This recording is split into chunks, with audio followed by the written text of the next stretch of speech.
엄지손가락 톰, 글 샤를 페로, 그림 후안 깐셰리, 옮김 김영주.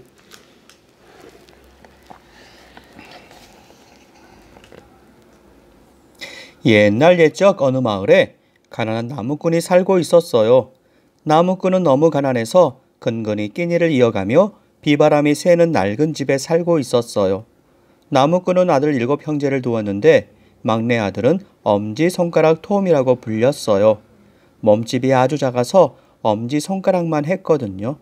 엄지손가락 톰은 작지만 매우 영리한 아이였어요. 커다란 두 눈을 초롱초롱 빛내며 무엇이든 깊이 생각했어요. 톰은 거의 모르는 게 없었어요. 햇볕이 따뜻한 어느 날이었어요. 톰은 형들과 숲으로 놀러 갔어요. 형들은 나무도 타고 숲길에서 달리기도 했어요. 신나게 놀다 보니 어느덧 날이 저물고 말았지요. 숲은 금세 깜깜해졌어요. 거센 바람이 불어 나뭇가지가 흔들흔들 휘청거렸죠. 동물들이 울부짖는 소리도 들렸어요. 형제들은 점점 더 무서워졌어요. 머리카락이 곤두서고 자꾸 몸이 오싹거렸어요. 그때 톰이 나서며 말했어요. 걱정 마, 형. 우리가 지나왔던 길에 빵 부스러기를 떨어뜨려 놓았어. 그걸 따라가면 집에 돌아갈 수 있을 거야. 하지만 형들은 빵 부스러기를 찾을 수 없었어요. 새들이 이미 빵 부스러기를 모두 쪼아 먹었거든요. 어쩌지 이제? 형제들은 모두 어떻게 해야 좋을지 몰랐어요. 온몸에 기운이 쭉 빠져버렸어요. 아빠, 엄마. 다섯째가 울음을 터뜨렸어요. 다른 형제들도 훌쩍거리며 터벅터벅 걸었어요. 얼마나 걸었을까요? 바위 위에 올라 사방을 살펴보던 톰이 말했어요. 형, 저기에 집이 있는 것 같아. 톰과 형들은 기뻐서 소리를 지르며 그곳으로 뛰어갔어요. 막내 톰이 똑똑 문을 두드렸어요. 우리가 길을 잃었어요. 좀 도와주세요. 한 아주머니가 살며시 문을 열고 나왔어요. 여기서 하룻밤 지내게 해주세요. 아주머니는 지쳐있는 아이들을 보니 불쌍한 생각이 들었어요. 안 됐구나. 하지만 여기에는 아이들을 잡아먹는 괴물이 산단다. 숲은 너무 춥고 사나운 동물들도 돌아다니고 있어요. 겨우 집을 찾았는데 무서운 괴물의 집이라니 형제들은 그만 문 앞에 주저앉고 말았어요. 숲으로 돌아갈 수는 없어요. 그때였어요. 멀리서 쿵쿵거리는 발자국 소리가 들려왔어요. 큰일 났다. 남편이 돌아왔어. 내가 너희들을 숨겨줄 테니 어서 들어오너라. 아주머니는 재빨리 아이들을 침대 밑에 숨겨 주었어요. 괴물은 집에 들어오자마자 배고프다고 고래고래 소리를 질렀어요. 맛있는 냄새가 나는데. 괴물은 코를 벌렁거리며 집안 구석구석 냄새를 맡았어요. 크킁, 이건 어린아이 냄새야. 아니에요. 제가 저녁 식사로 양고기를 굽고 있었어요. 아주머니가 재빨리 대답했어요.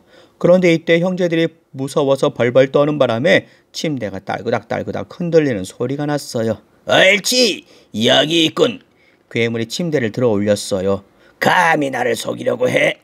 괴물은 아내를 매섭게 노려보았어요. 우선 이 녀석들을 푹 자게 해. 그래야 맛도 좋아질 테니. 괴물은 맛있는 어린아이 고기를 먹을 것이라고 생각하니 기분이 좋아졌어요. 아주머니는 아이들을 방으로 데리고 갔어요. 그런데 괴물에게도 7명의 딸이 있었어요. 괴물의 아이들은 금관을 쓰고 커다란 침대에 나란히 누워 자고 있었어요. 아주머니는 7 형제들을 옆방 침대에서 자게 해주고 머리에 잠잘 때 쓰는 모자를 씌워주고 나갔어요. 영리한 엄지손가락 톰은 좋은 생각이 떠올랐어요.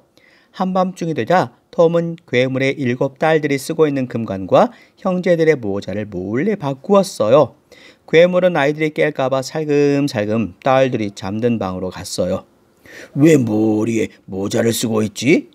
괴물은 고개를 갸우뚱했어요. 이상한걸? 저 녀석들을 이 방에서 재우다니.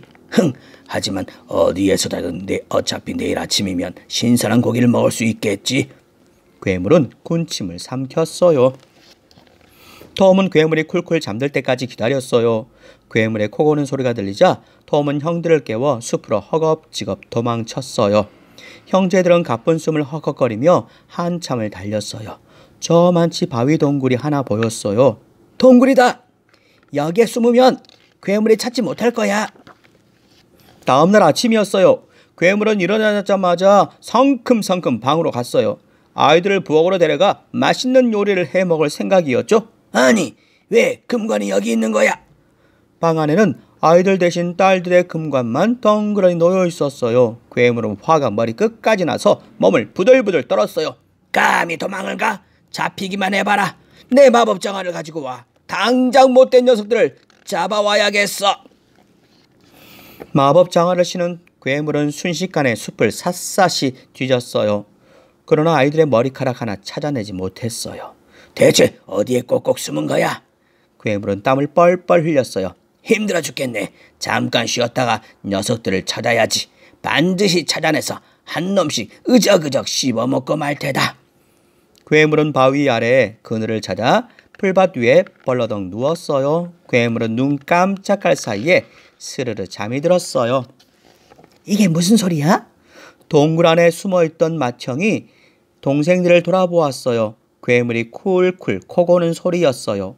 괴물이 잠든 곳이 바로 아이들이 숨은 동굴 근처였어요. 어떡해, 괴물이야. 엄지손가락 톰이 소곤소곤 속삭였어요. 형제들은 모두 깜짝 놀라 벌벌 떨었어요. 하지만 톰은 침착했어요.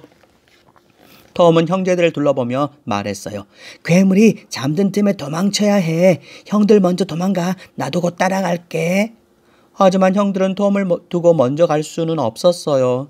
안 돼. 같이 가자. 형, 난 할 일 있어. 금방 갈게. 괴물이 깨어나기 전에 빨리 가. 톰은 형들을 재촉했어요.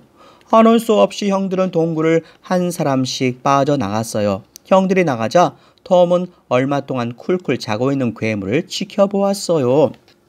형들이 보이지 않게 되자 톰은 동굴에서 나왔어요. 톰은 괴물에게 살금살금 다가가 조심조심 마법의 정화를 벗겼어요. 괴물의 마법 정화는 어마어마하게 컸어요. 하지만 다행히 이 정화는 주인의 발에 따라서 커졌다 작아졌다 하는 마법의 정화였어요. 장화는 톰의 발에 딱 맞게 줄어들었어요. 여전히 괴물은 깊이 잠들어 있었어요. 톰은 마법 정화를 신고 괴물의 집으로 껑충껑충 뛰어갔어요. 얼마 되지 않아 톰은 괴물의 집에 도착했어요. 집 안에서 아주머니의 울음소리가 들렸어요. 괴물에게 잡혀온 불쌍한 내 신세를 어쩌나. 톰은 문을 열고 집 안으로 들어갔어요. 아주머니가 깜짝 놀라서 물었어요. 어떻게 된 거니? 내 남편에게 잡아먹힌 게 아니었니? 아주머니는 믿을 수 없다는 듯이 고개를 갸우뚱거렸어요. 아주머니, 빨리 도망가세요.